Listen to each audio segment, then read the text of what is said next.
Hello, and welcome to episode 8 of the Sportscast Podcast.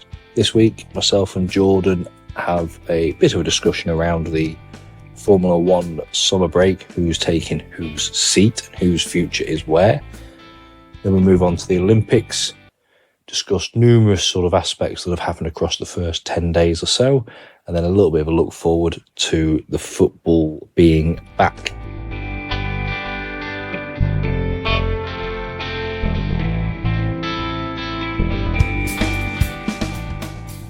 Jordan, hello. Good evening, how are you doing? Yeah, very well. Yourself? Yeah, good, thank you. Good. We are back with a slight delay, which probably not the worst thing in the world, as not an awful lot has gone on after the Euros, apart from the start of the Olympics and the F1. So, shall we start there? Yeah, obviously since the Euros finished, we've had now a week of Olympics, and we had we've now into the summer break of the Formula One. But actually, the summer break of the Formula One is more action packed than some of the races.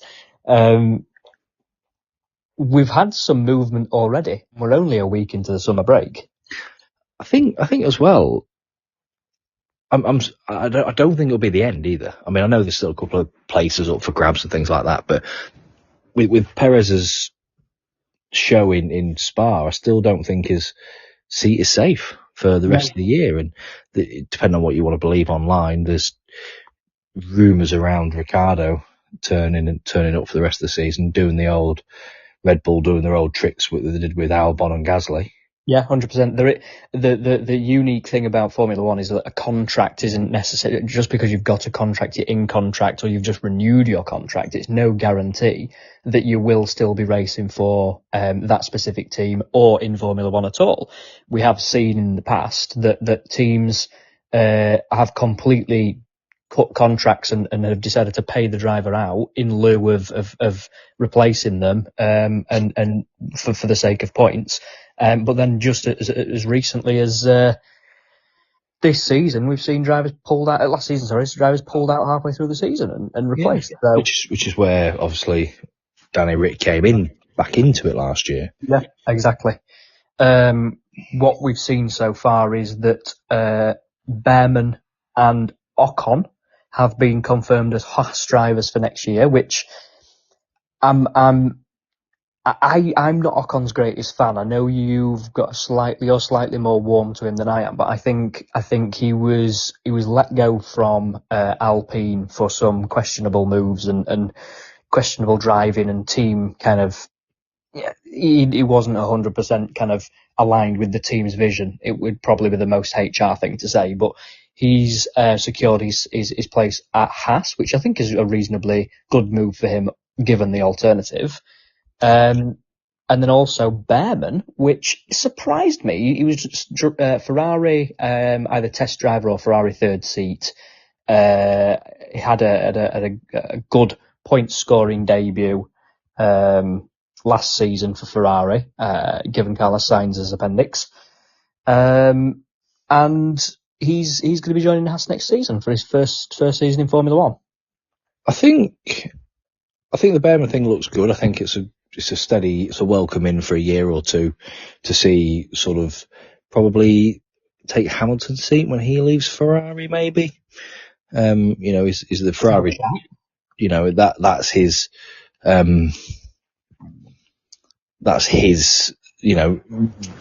organic move, isn't it? From Haas to Ferrari. So it is, but he's got to prove himself. You've got the likes of Schumacher, you've got the likes of Sargent, who have come into Formula One and haven't done what they would have liked to have done. So Bearman, yes, he is in a Haas, and he's not going to be winning races in a Haas. But what you have got to do is that progression in terms of Lewis leaving Ferrari, and then that's his natural progression. You have got to show us certain traits and certain racing skill, etc., to allow that progression. The Ocon move, I was quite surprised. I thought Ocon and Gasly wins never going to gel. They've clashed for years. They clashed in the juniors.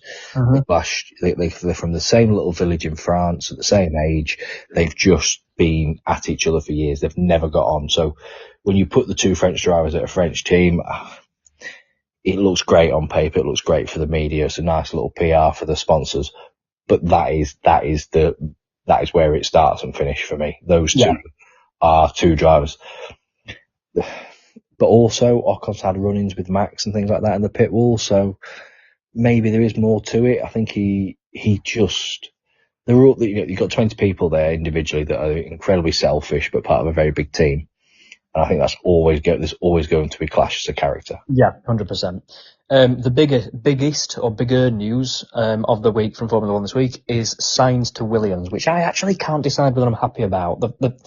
I'm really, really genuinely gutted for Sainz because I do think he's a fantastic racer. Although his stats aren't brilliant, like he's only won 3 Grand Prix, but I genuinely believe he's a really, really good racer. Do I think he's better than Leclerc? I think he's on par with Leclerc, but it is what it is. Hamilton's at Ferrari next year. Leclerc's in contract and they've chosen to terminate Sainz. I like Williams. I know James Vowles is definitely taking the team in the right direction. Is Sainz the right person to put in a Williams seat? Absolutely. Is Williams the best place for him? No. I'm not sure. No. I think Leclerc is a better racer. This is the debate and a couple of examples here, and it's a bit like maybe football, who's the best of all time, and Ronaldo or Messi, and there's different traits of each that you would argue is up there. But for me, you've got racers and drivers, and Lewis, Max, Charles, Alonso, great racers. Yeah. And then Sainz, Perez, do a job. Gasly, they're great drivers, and it's the Jenson Button thing. Jenson Button was a great driver, Nico Rosberg a great driver, and you go back over the years, Senna was a great racer. Yeah. Alan Prost was Niki Lauda, they were drivers, they would glide the car around the track, whereas you've got Lewis, Max, Alonso, Michael Schumacher, that was just flat out, I'm beating you into this corner and I'm stamping on the brake as late as possible, and that's the difference. And I think, so for me, I'll always back a racer over a driver. Yeah. Which is super quick then on the drivers, last little bit. So we've still got a second seat at Alpine that is currently up for grabs alongside Gasly. A second seat at Racing Bulls, Cash App, Visa, whatever it's called, with Yuki Tsunoda. He's in contract till the end of next year, which is good for him. And then Danny Rick is out of contract at the end of the season. However, we've got the question between Perez and Red Bull and all that kind of jazz, but that's a second seat there. The Mercedes second seat alongside Russell, or could potentially be a first seat. What are your thoughts on that quickly? I'm not sure. I don't know who there is that's probably going to be big enough to fill it at the minute, apart from maybe Mick Schumacher, the reserve driver. The only other person that names keep coming up, and I don't know how much it's just paper talk or whatever, but is Vettel's going to be at the Alpine next season. Apart from that, it's anyone's and anything really. So yeah, I mean, I'm not sure who will be in that seat, whether it'll be a primary seat, secondary seat. I do think George Russell is a good driver. Yes. But Mercedes need a racer. I don't think Vettel will take that seat, but we'll see. The big one for me, which I cannot get my head around. So you know that, you may not know, but Jonathan Wheatley, who is the sporting director at Red Bull, will take the team principal job at Audi, which are taking over Kick Sauber from next season. Hulkenberg has been confirmed as a driver. Now, that threw me because Hulkenberg is... What is it? Like, Hulkenberg is a... Even now, he's older as well. I don't even know. Like, why Hulkenberg? Like, what has Hulkenberg got to offer a brand spanking new team? The the shocking part about it is, I suppose one isn't shocking. So Zhou Guanyu doesn't have a seat for next year because Kik have basically said they don't want him, or Audi have said they don't want him. Bottas shocks me. So Bottas, when you think back to his Mercedes days, was an unbelievable driver and still is a good driver. He's just in a shit car. They haven't scored a single point in the first half of the season. They've said they don't want Bottas either. So Bottas is up for grabs potentially with Alpine or Mercedes, but does he go back to Mercedes? But what I don't understand what Audi are kind of doing. I don't understand the strategy with Hülkenberg, and I don't know who they're going to get for a second seat unless it's someone from F2. Maybe that's what they're relying on to bring someone through to, they're not going to be at the front of the grid, so are they looking at developing that person and having themselves a... But why? Like, it's arguably one of the biggest, top three, definitely, car brands in the world. Motor racing, they do Le Mans, they do IndyCar, well, they don't do IndyCar, sorry, they do Le Mans, and the 24-hour series, they do all the touring car races. They're still they don't have sporting pedigree, but they do have, they're doing World Rally Championship, but Formula One is completely different. But why wouldn't they want to or be able to come in and challenge the top four teams? Maybe not. I don't think it'll be a backmarker team. Surely not. You wouldn't want your brand being a backmarker. I think they will. And I think because the regulations will be so different come 26, I don't think you're going to have runaways at them straight away. And I think you might see the odd outlier, Williams pick up a podium and stuff like that, because I think the regulations are going to change the sport that much for the first 12, 18 months. People aren't really going to know, and you're going to make massive developments quickly, if that makes sense. And then it's going to settle, and then people are going to, they're going to make 10, 20% increase in increments of each, like of the aeros at a time. And then as it goes on and you really fine that down, you're only going to make like 0.6%, which is what they're probably doing now. So I think initially, there's going to be a lot of room for improvement and error and things like that. So I think it's just a suck it and see for them. But like you say, why they're not getting a solid driver confirmed is a bit odd. Yeah, you'd want two solid drivers. You'd want to throw money at it for the first 3 years. It just seems like they're going at it kind of half-arsed, kind of weird. I don't know. But we're in Zandvoort. We're not in Zandvoort, sorry, for another 3 weeks, not until the 25th. Yep. So we'll see. We'll see. Olympics. We're coming to. We're going into the second full week. I think one thing that we can agree on, actually. So, maybe, I don't know, you tell me. Team GB includes Wales and England, so agree. We agree. There's been a few medals already by Welsh athletes, yes. I agree. Yeah, well, I read that Great Britain are tracking better in terms of gold medals in the first week out of 4 than they did do in the previous 2 Olympics. I think we're on 10 currently. Yes. 10 silvers and I think 14 bronze. Yeah. Interestingly, just while we're on the topic of medals tables, so every country in the world and the International Olympics Committee, etc., they rank the best performing countries basically by who's got the most gold medals, and then it goes down from there. So I don't know who's currently leading, probably China, followed by someone else, or France, then USA, something like that. I know USA are roughly 3rd or 4th. Yeah.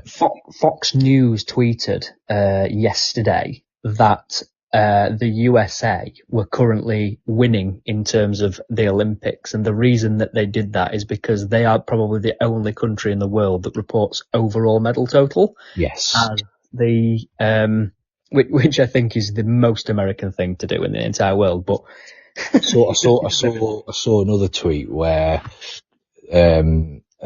America had got 2nd and 3rd, and it was like China had got 1st, and an American had tweeted it's still 2-1 on the medal count, and it was like, yeah, but you got silver and bronze, they got the gold, they came first, and you're still trying to claim that you've won because it's 2-1 on the medal count. Yeah.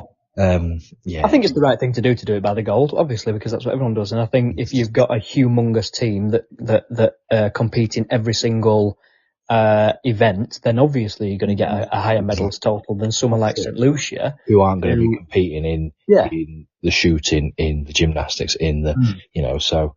However, yesterday, women's 100 metres, St. Lucia gold medal, unbelievable. It's the first gold medal for the country in Olympics history, and she nailed it, really. She was unbelievable reaction. She got us out of the blocks, left Richardson pretty much for dead. It was Richardson's second, I'd say easily. It's still fine margins in the 100, but props to her. She unbelievable run and deserves a gold medal. Definitely. I think sort of go back to the beginning of the Olympics, the swimming's sort of coming to an end, which is my least favourite part of it all, if I'm being completely honest. But Adam Peaty's picked up a silver. He's not been very well, apparently, by all accounts as well, but there's been a few. The Frenchman, have you seen much of him? Leon, is it Marchand? The swimmer, he trains with Phelps, coach, and I think he's got something like 17 medals now or something silly like that. So he's going to be on course over the years to probably break Michael Phelps's haul of medals in the pool. Yeah. Interesting. Just staying on the topic of swimming, Summer McIntosh, Canadian swimmer, impressive. She's 17 years old. Set the Olympic record as well in a gold medal last night, didn't she? It's her second Olympics though, and she's 17 years old. They do, the swimmers, the gymnasts and the divers, they kind of, I nearly said wash up, but the mid-20s don't wash up in the mid-20s, but they do, I think Rebecca Adlington was she 24 when she retired from? Yeah. They don't tend to, and then you've got the odd outlier, you've got the odd person that sort of sits in there till late on, but a lot of them. I was sat watching last night with a takeaway pizza as she won her third gold and a silver of the game so far. And commented on someone that doesn't quite dive very well. Yeah. She got a slow off the blocks and a slow tumble, so poor effort. But I think the standout gold medal for me, and it's been very well orchestrated by the French, is when they confirmed that they had this Olympics. Obviously, a lot of the things they all get automatically qualify for was the rugby sevens, and what they've done is they very aggressively went after a few people, and they took Antoine Dupont from he's the French scrum half. He's played at World Cups and Six Nations for France. He's mid-20s. He's without doubt the greatest player in the world at the minute.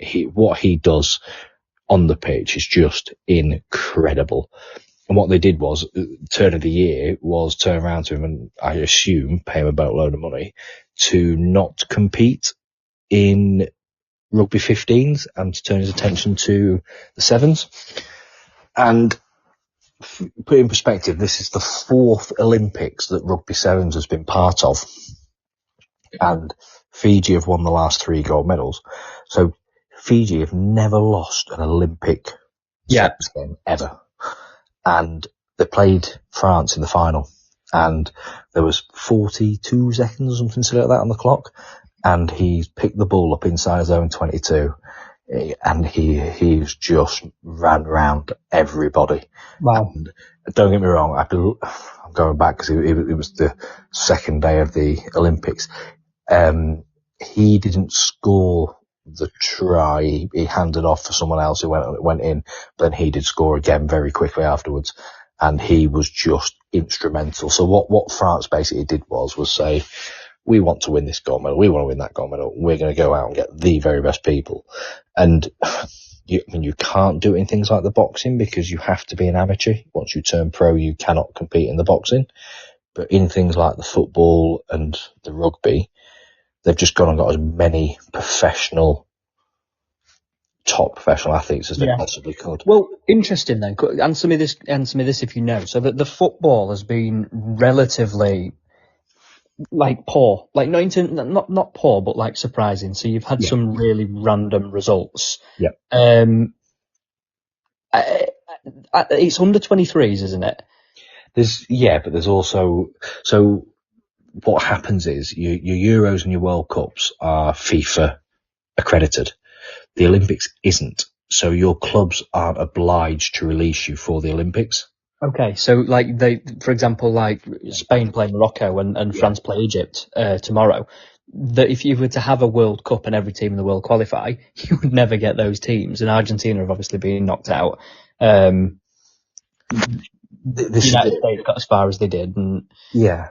So the French team is managed by Thierry Henry, and he can't. And what he has to do is he has to go to as many of the top French players as he can. Would you be happy for Mbappe to play in the Olympics? It's going to just cross over the start of your season. No, so we don't have to. Okay, sorry. And then it's just working down that chain. So they've got like a couple of French league players, but they're mainly like what would be the equivalent of the Championship. Yeah, difficult as well, because we always come out of either a World Cup or, well, it must be a Euros, actually. The Euros must fall at the same year as the Olympics every year, because it's every 4 years. So you've just played a full French league, or a Premier League, or whatever you've played, straight into the Euros if you're good enough, and then straight into the Olympics, and then straight back into your domestic league. You're not obliged, really, and so therefore you want a few weeks off. And Great Britain very rarely send a team. Yeah. So for this exact reason, but then where would you get the players from? I think there should be a thing where you have to, so that you won't sort of see it in a lot of mainstream things. There's an England A team, and it's like from the conference. You should be sending them players. Yeah, to be like Championship League One. Is League One back next week or just Championship? Or the EFL. All EFL, yeah. So you could do like an EFL draft type kind of thing. And I think the final is... You could, but again, you've got people in there that are playing in the Euros. Yeah. People in League One that play in the Euros. So I really do think you have to drop it down to as semi-professional as possible. I think the Olympics as well is they're just normal people at the end of the day that are either born or they've worked extremely hard and they're very, very good at an individual discipline. Yeah. And to play for Manchester City in the Champions League final, you've got to be lucky and exceptional at football, and you've got to work at it for a number of years. But the Olympics, it can be raw talent. I think the Olympics is not for the likes of Messi and Ronaldo. It's for League Two, Conference League players that deserve a shot. It's predominantly always been amateurs, hasn't it? Regardless of what sport. It's crept in like the basketball, they've started sending the big boys and stuff, but it's predominantly an amateur competition. And I think it needs to keep that. In terms of the raw ability, you've only got to look at the Turkish shooter. Yes. You've got all these nations turning up with all this specialist equipment and these eyeglasses these like eye lens glasses and all these fantastic bits of equipment, and he just turns up, hand in his pocket, wearing one of the football tops and gets silver. Yeah.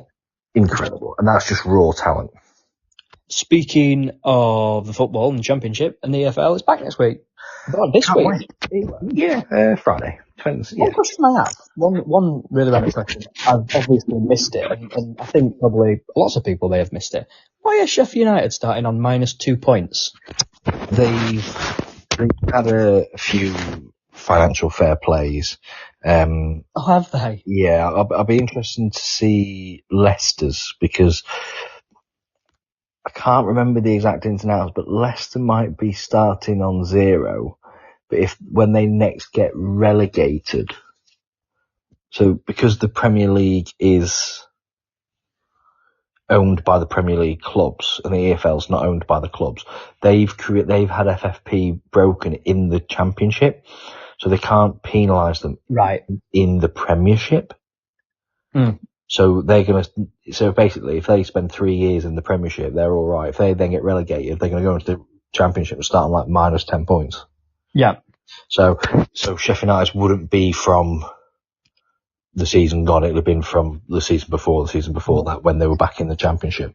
What are you looking forward to Championship-wise? Obviously, Blackburn. Blackburn play Friday night against Derby, so that's a given. I'm not massively stoked about, the teams that have come down and things like that. I don't think it's going to be, I think Leeds are going to be up there again if they can keep hold of a couple of players before the end, but I think you're going to be looking at Leeds, West Brom. There's nobody, that really stand out. You've got Oxford, Portsmouth are back in the Championship, big club, but yeah, Championship, I just want Blackburn to hold their own and not do what we always do and just put ourselves into tricky positions. But I think football-wise, I'm looking forward to seeing how Arsenal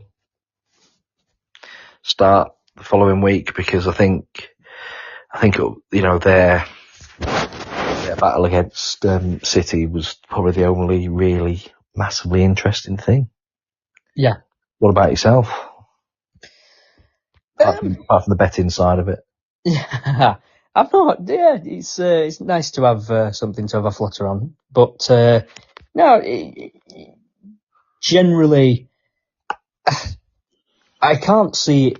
To be honest, I can't see it being a different season to last season. Obviously, you've got Villa that did really well. I'm looking forward to seeing them play European football this year, which would be really, really interesting.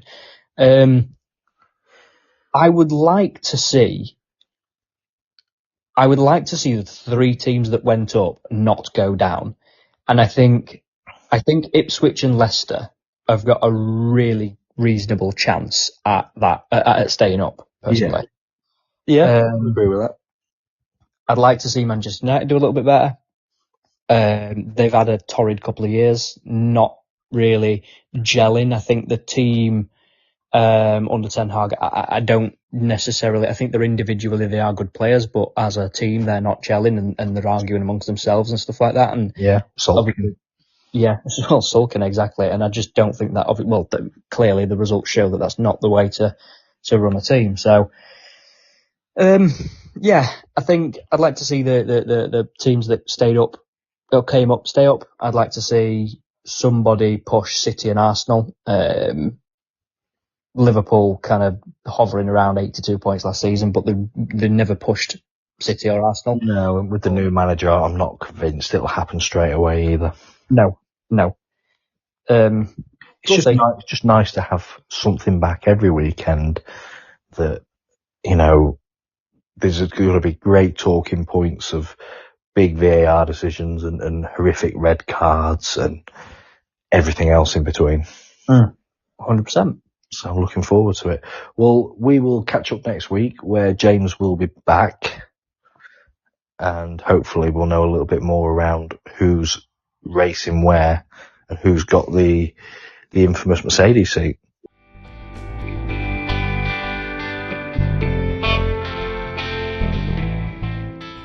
As normal, you'll get us on our social media, Instagram and X, formerly Twitter, @Sportscast Pod.